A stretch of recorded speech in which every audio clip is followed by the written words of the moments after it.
तो एक ऐसा डिस्टोपियन वर्ल्ड जहां पर लोग प्रोस्टेटिक का यूज करते हैं ताकि वो अपनी बॉडी में डिफेक्ट को सही कर सकें, पर उन्हीं प्रोस्टेटिक की वजह से उन्हें और भी काफी सारी पावर्स मिल जाती थी, जिससे जब भी वो लोग किसी स्पोर्ट्स में पार्टिसिपेट करते थे तो उनका जीतना तय था।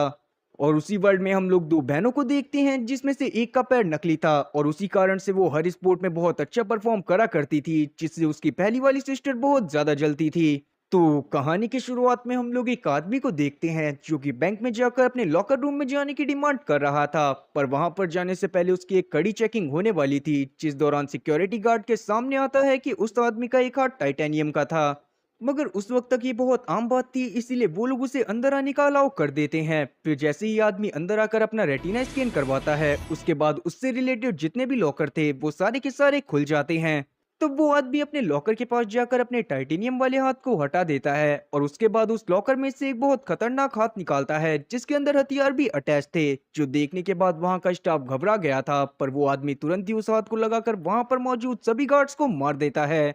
तब वो आदमी एक दूसरे लॉकर के पास पहुंच गया था, जिसको वो तोड़ता हुआ तुरंत ही उसके अंदर से कुछ हीरे निकाल लेता है, और असल में वो एक चोर था जो कि उन हीरो को ही चुराने के लिए आया हुआ था। इसीलिए अपना काम खत्म होने के बाद वो यहाँ से भागने की कोशिश करने लगता है, पर उतने में ही वहां पर पुलिस वाले पहुंचकर उस आदमी को रोकने की कोशिश करने लगते हैं। पर वो आदमी किसी तरह से एक लड़की को हॉस्टेज बनाता हुआ वहां से बाहर जाने लगता है और उसी दौरान उसके पुलिस वालों की एक गोली लग जाती है, जिससे वो काफी ज्यादा घायल तो हो गया था, पर वो किसी तरह से बैंक से बाहर निकल जाता है।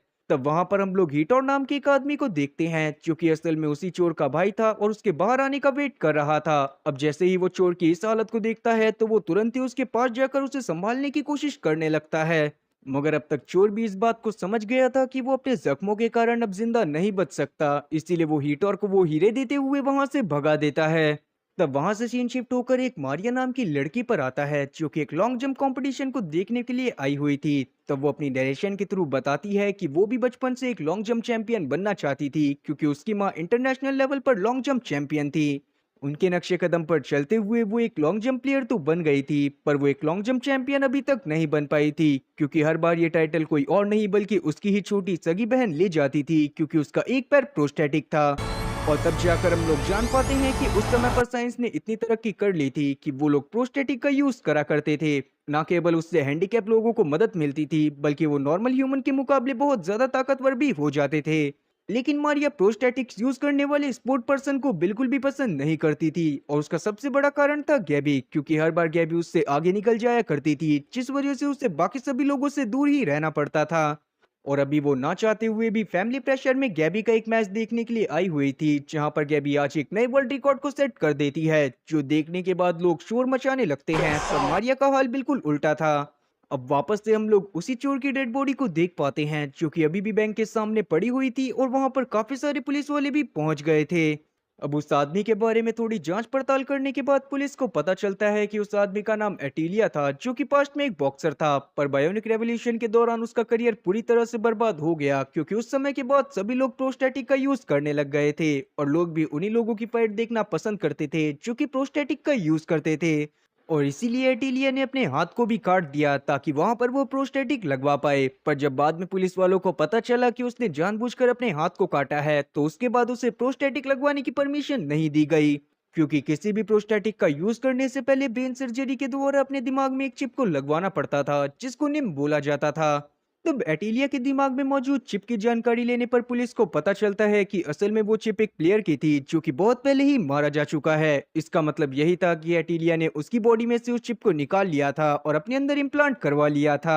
आगे हम लोग एटिलिया के भाई हीटोर को देखते हैं जो कि अपने बॉक्सिंग क्लब में जाने के बाद वहां एक गज नाम के लड़के से मिलता है, जिसको उसने सारे हीरे दे दिए थे। तब गज भी उन हीरो की क्वालिटी चेक करता है और उसे पता चलता है कि वो सभी हीरे 50 लाख के हैं। तब उनकी बातों से हम लोग जान पाते हैं कि गस उनकी टीम में नया आया था, और जब हीटर उनसे उनकी टीम में शामिल होने का कारण पूछता है तो गस उसे इतना बोलता है कि वो बस बदलाव चाहता है, जो सुनने के बाद हीटर भी उसकी बात को मान गया था, पर वहां पर वो अभी भी बहुत ज्यादा परेशान था।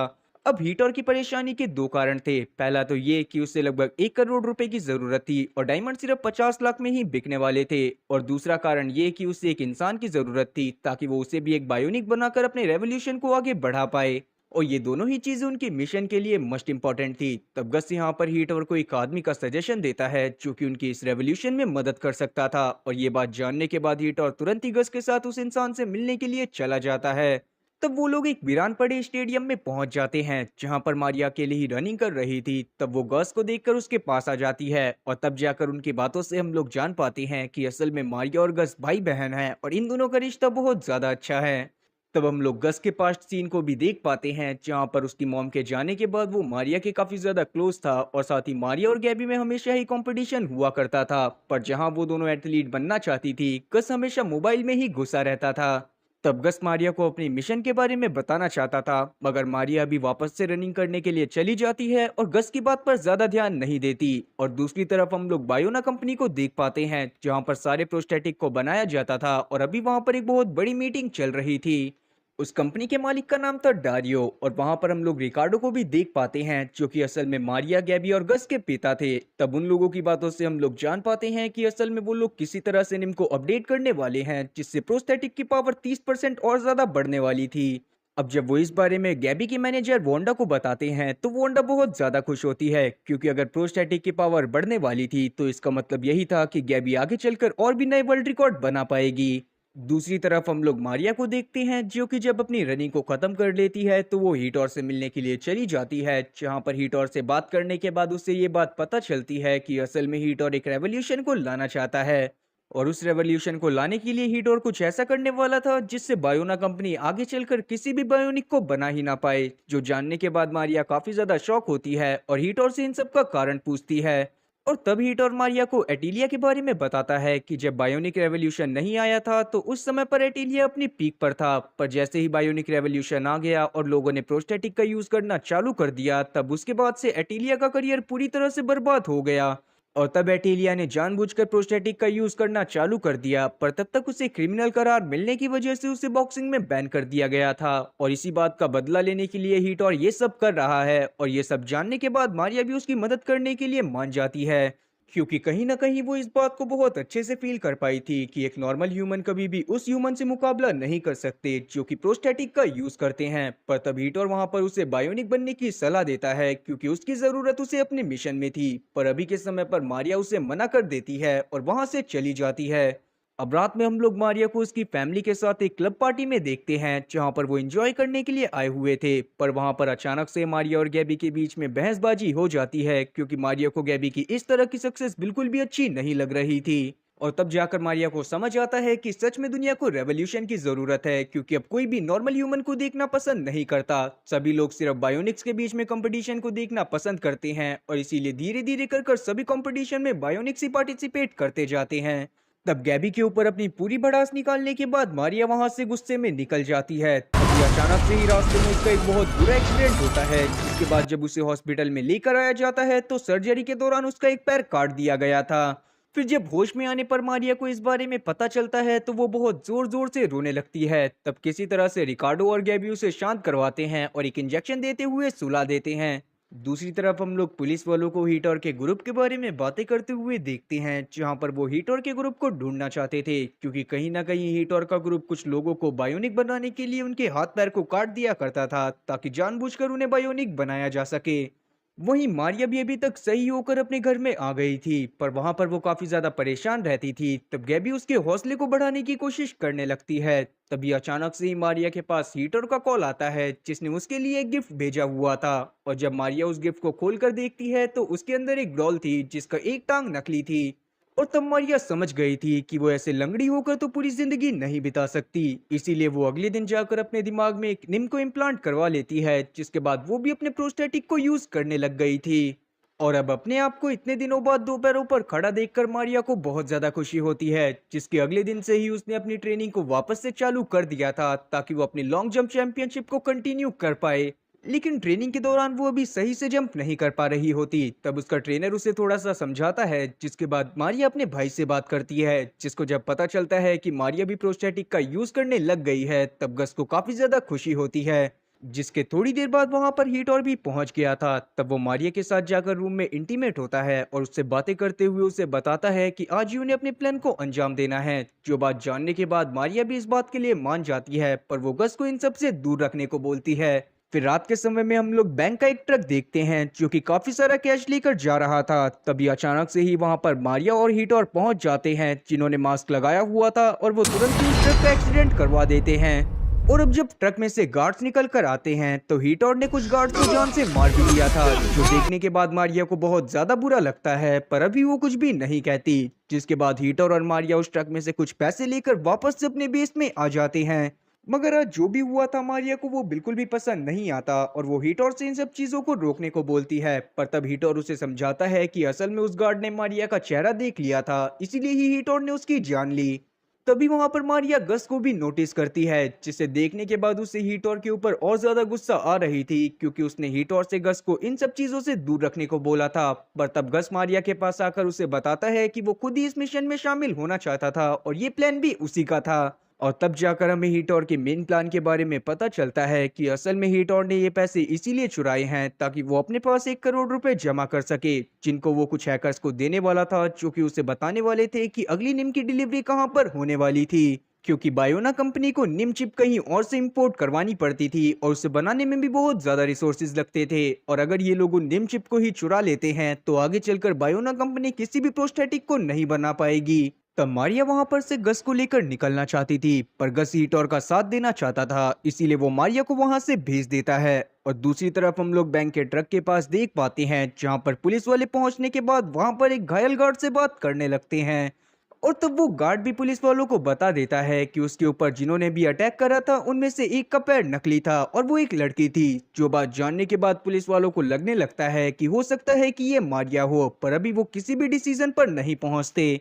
दूसरी तरफ मारिया बहुत ज्यादा परेशान थी, क्योंकि वो कभी भी किसी की जान नहीं लेना चाहती थी। फिर जब वो स्विमिंग कर कर बाहर आती है तब उसकी बहन गैबी उसके पास आती है, जो कि उससे बातें करती हुई उसके प्रोस्थेटिक के एक्सपीरियंस के बारे में पूछने लगती है।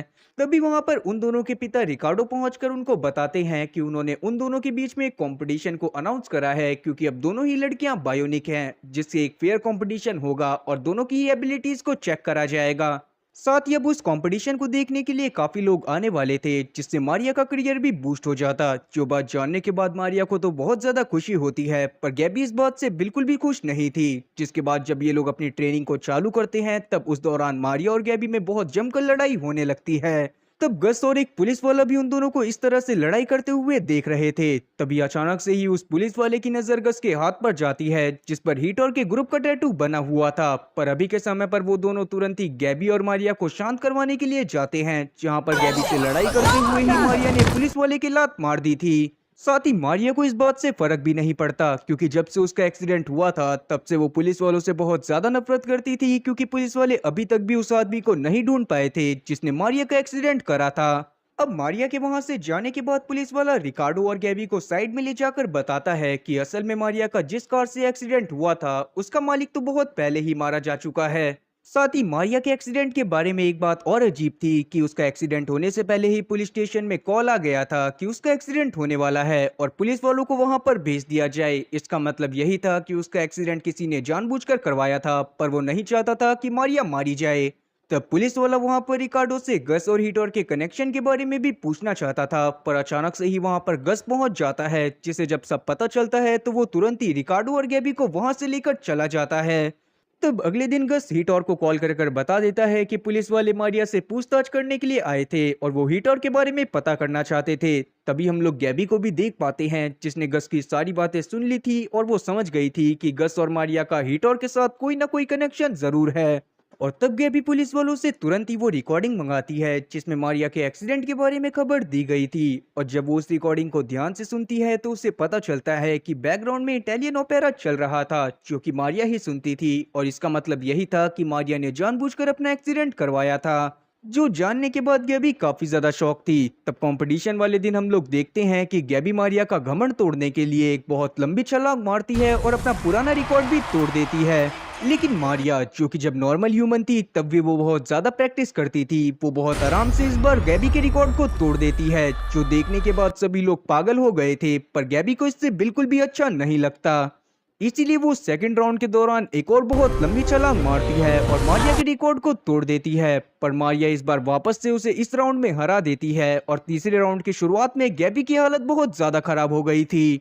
इसीलिए वो जंप करने के बाद बैलेंस को मेंटेन नहीं कर पाती और मुंह के बल जाकर गिर जाती है, जिससे उसको बहुत ज्यादा चोट आई थी और सभी लोग बहुत ज्यादा परेशान हो गए थे। मारिया को भी इस बात से बिल्कुल भी खुशी नहीं होती और वो अपने पिता के ऊपर चिल्लाने लगती है।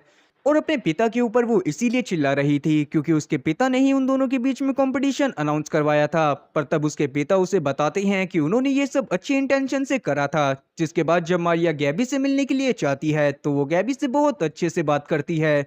मगर गैबी मारिया को देखने के बाद बिल्कुल भी खुश नहीं थी और जब मारिया उससे सारी सच्चाई पूछती है तब गैबी उसे बता देती है कि मारिया ने जानबूझकर अपना एक्सीडेंट करवाया था। पर इस बात को सुनने के बाद मारिया बहुत ज्यादा शॉक होती है और जब वो रिकॉर्डिंग को सुनती है तब वो गैबी को बताती है कि उसने जानबूझकर कुछ भी नहीं करा। और तब जाकर मारिया समझ जाती है कि उसका एक्सीडेंट किसी और ने नहीं बल्कि हीटोर ने करवाया था। और ये बात समझने के बाद उसे हीटोर के ऊपर बहुत ज्यादा गुस्सा आती है और वो डिसाइड करती है कि वो हीटोर से इस बारे में बात करेगी। खैर अब तक हीटोर के पास भी उस जगह की इंफॉर्मेशन आ गई थी जहां पर डायरो निम की डिलीवरी लेने के लिए जाने वाला था। इसीलिए वो तुरंत ही मारिया के पास आता है और उसके साथ एक प्लान बनाने की कोशिश करने लगता है। मगर मारिया जो कि इस बात को जान गई थी कि हीटोर ने जानबूझकर उसका एक्सीडेंट करवाया था, वो हीटोर को भला बुरा बोलने लगती है। तब हीटोर उसके बाल पकड़ता है और उसे बोलता है कि अभी के टाइम पर जो तुम्हें फेम मिला है वो हीटोर की वजह से ही मिला है। मगर अब मारिया उसकी कोई भी मदद करने से साफ इनकार कर देती है और अपने घर में चली जाती है। जहाँ पर जाने के बाद जब वो अपने पानी को पीती है तभी अचानक से ही उसे कुछ हो जाता है, जिसके बाद वो हिल भी नहीं पा रही थी। और तब जाकर हम लोग जान पाते हैं कि हीटोर ने ये सब गस्ट की मदद से करवाया था, क्योंकि उसने उसको धमकी दी थी कि अगर वो ये सब नहीं करेगा तो वो लोग उसके घर में घुसकर उसके पिता को जान से मार देंगे।